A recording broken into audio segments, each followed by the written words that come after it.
پر اضافہ ہے۔ مقلد اور غیر مقلد کا مطلب کیا ہے؟ ہماری کمپنی میں بھی کچھ لوگ ہمیں غیر مقلد کہہ کر گستاخ رسول کہتے ہیں۔ مقلد کہتے ہیں تقلید کرنے والے کو، جو رسول اللہ صلی اللہ علیہ وسلم کے علاوہ غیر رسول کی بات کو، ہر بات کو حجت مانے اور بغیر دلیل کے تسلیم کر لے۔ نبی کا تو فرما دینا ہی دلیل ہوتا ہے۔ اب نبی کریم صلی اللہ علیہ وسلم کے علاوہ کوئی ایسا شخص نہیں ہے جس کی ہر بات کو بلا دلیل کے مان لیا جائے۔ نہ اس کی تعلیم صحابہ کرام نے دی ہے، نہ اس کی تعلیم ائمہ دین نے دی ہے۔ خود امام ابو حنیفہ رحمۃ اللہ علیہ فرماتے ہیں کہ جب صحیح حدیث تمہیں مل جائے وہی میرا مذہب ہے۔ اپنے شاگرد ابو یوسف سے کہتے ہیں میری ہر بات کو نہ لکھا کر، کیونکہ میں جو بات آج کہتا ہوں کل کو صحیح بات مل جائے تو پچھلی بات سے رجوع کر لیتا ہوں، پوچھ کے لکھا کر۔ امام صاحب فرماتے ہیں کسی کے لیے لائق نہیں کہ میری بات پر آگے فتویٰ دے دے جب تک یہ نہ دیکھے میں نے یہ بات کس بنیاد پہ کہی ہے۔ تو امام صاحب تو خود کہہ رہے ہیں نبی کی صحیح حدیث ہمارا مذہب ہے۔ تو نبی کے علاوہ اور کون سی معصوم ہستی ہے جس کی ہر بات بغیر دلیل کے مان لی جائے گی؟ اس کے الٹ مقلد کا الٹ جو ہے وہ غیر مقلد نہیں ہوتا، اس کا الٹ ہوتا ہے محقق یا متبع، اتباع کرنے والا۔ یہ اندھا ہے تقلید کرنے والا اور یہ اتباع کرنے والا ہے قرآن و حدیث کی۔ دن کا الٹ کیا ہے؟ رات۔ دن کا الٹ غیر دن تو نہیں ہے نا؟ چاند کا الٹ کیا ہے؟ سورج۔ چاند کا الٹ غیر سورج تو نہیں، غیر چاند تو نہیں۔ کالے کا گورا، کالے کا غیر کالا تو نہیں۔ یہ اپنی عوام کو دھوکہ دینے کے لیے غیر مقلد کا نام استعمال کرتے ہیں۔ اگر یہ صحیح نام استعمال کریں متبع کا تو وہ کہیں گے بھی اسی نے کیوں لگے پھر دیں، سانو بھی دسو حدیث رسول کی ہے۔ ہند و پاک میں مسلمانوں میں متعدد جماعتیں پائی جاتی ہیں، حنفی، شافعی، تبلیغی، نقشبندی۔ سوال یہ ہے حق پر اور صحیح رسول صلی اللہ علیہ وسلم کے طریقے پر کون ہے؟ اللہ کے نبی صلی اللہ علیہ وسلم نے فرمایا تھا میری امت کے 73 فرقے ہوں گے، 72 جہنم میں جائیں گے، ایک جنت میں جائے گا۔ صحابہ کرام نے فوراً پوچھا اللہ کے نبی وہ جو ایک جنت میں جائے گا وہ کون سا ہے؟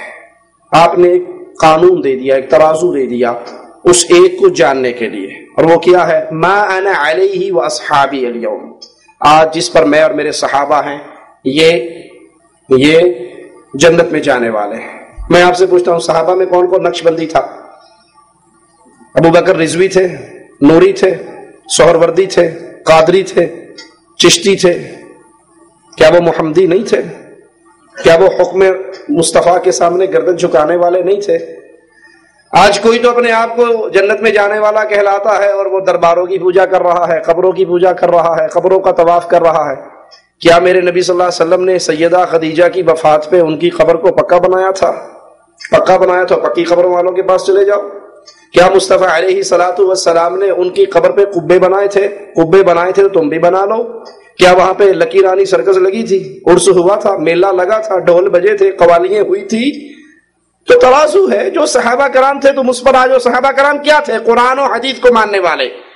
صحابہ کرام کیا تھے؟ قرآن و حدیث کو ماننے والے۔ تو ہم بھی آپ کو دعوت دیتے ہیں قرآن و حدیث پہ آ جاؤ۔ ابو حنیفہ کی عزت کرو، مالک کی عزت کرو، شافعی کی عزت کرو، احمد ابن حنبل کی عزت کرو رحمہم اللہ۔ یہ سب ہمارے امام ہیں، یہ سب ہمارے امام ہیں۔ 4 بھی ہمارے ہیں، 12 بھی ہمارے ہیں، سارے صحابہ بھی ہمارے ہیں، تابعین بھی ہمارے ہیں، تبع تابعین بھی ہمارے ہیں، محدثین بھی ہمارے۔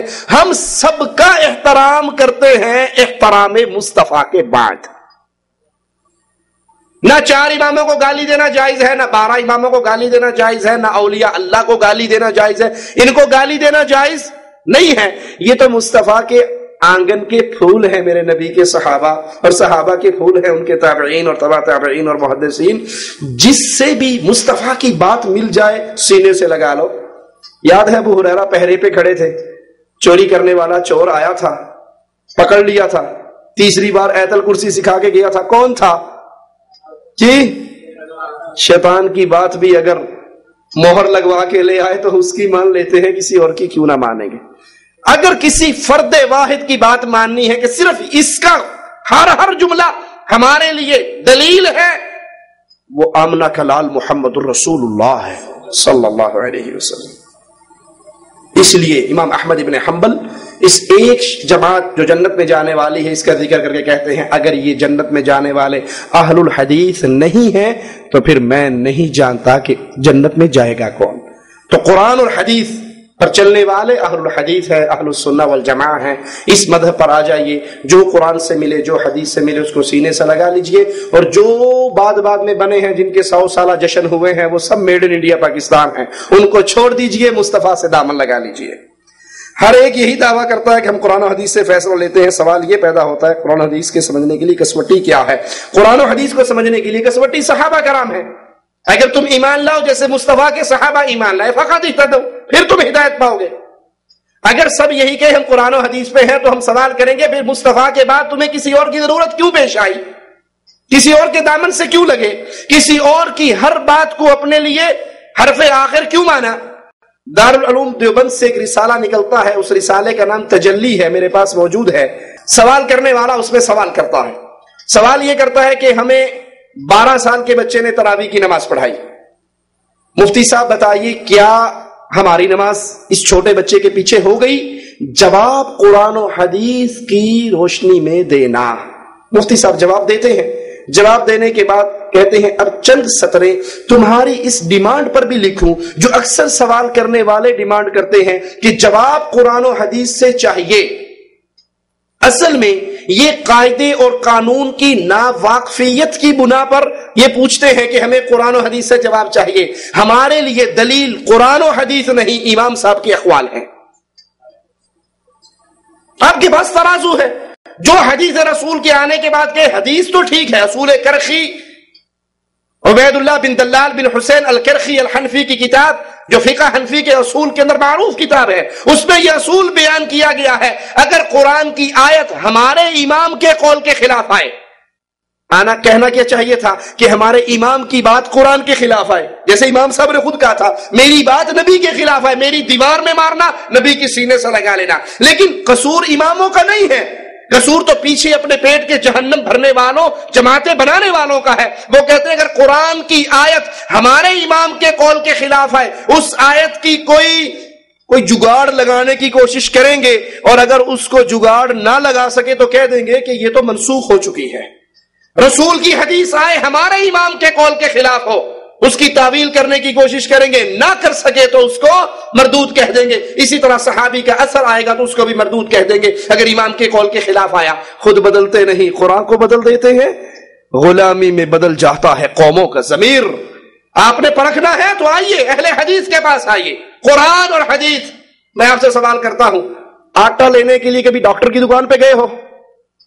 بال کٹوانے کے لیے درزی کے پاس گئے ہو؟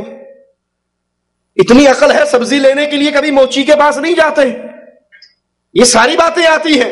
تو آؤ وہ دیکھو وہ ہے کون جو کہتے ہیں ہمارے ہاتھ میں اللہ کا قرآن اور مصطفیٰ کا فرمان، بس جو یہاں پر آ گیا وہی ہمارا حرف آخر ہے. جو صحابہ کرام نے اس قرآن و حدیث کو سمجھا ان کی سمجھ کی روشنی میں ہم نے سمجھنا ہے. یہ دعویٰ سوائے اہل حدیث کے اور کسی کا بھی نہیں ہے. کچھ کہتے ہیں جی قرآن و حدیث، لیکن ہمارے امام کے اقوال کی روشنی میں قرآن و حدیث، ہمارے پیر کے ملفوظات کی روشنی میں قرآن و حدیث، 12 کی روشنی میں. ہم کہتے ہیں قرآن و حدیث مصطفیٰ کی جماعت کی روشنی میں. کیا اللہ کے نبی صلی اللہ علیہ وسلم کو بس بشر تسلیم کرنا آپ کی شان میں گستاخی ہے؟ میں آپ سے پوچھتا ہوں اگر نبی کو بشر ماننا نبی کی گستاخی ہے تو قرآن نعوذ باللہ نبی کی گستاخی کے لیے آیا یا نبی کی شان کے لیے آیا؟ سیدہ کائنات سے پوچھا گیا میرے نبی کا اخلاق کیا ہے؟ سیدہ کائنات فرمانے لگی قرآن نہیں پڑھتے ہو؟ قرآن پورا مصطفیٰ کا اخلاق ہے. اور قرآن کیا کہتا ہے سورۃ کہف آخری آیت، قل انما انا بشر مثلکم، اے نبی کہو میں بشر ہوں تمہاری طرح کا. کہتے اتوں تو کیا سی وچوں نہیں کیا سی. نعوذ باللہ ثم نعوذ باللہ. جو مسئلہ قرآن و حدیث سے ٹکرائے ان کے چندوں پر پیٹ پر جب لات لگتی ہے تو ایک ہی جملہ گستاخ رسول ہے. بھائی گستاخ رسول اگر نبی کو بشر کہنا گستاخی ہے تو قرآن کہہ رہا ہے، پھر قرآن کی آیات کو کیا کہو گے؟ ایک قرآن چو او ایتا لب لب کے پڑھ دینے جلی ساڑھے مذہب دے خلاف نے سنا ہے نا. یہ قرآن کی وہ آیات تلاوت کرتے ہیں جو ہمارے مذہب کے خلاف ہوتی ہیں. بھیا سمجھ لو جس کا مذہب قرآن کی آیتوں کے خلاف ہو وہ مذہب محمد مصطفیٰ کا ہو ہی نہیں سکتا. اپنے مذہب کو بدل لو، قرآن نہیں بدلا جاتا.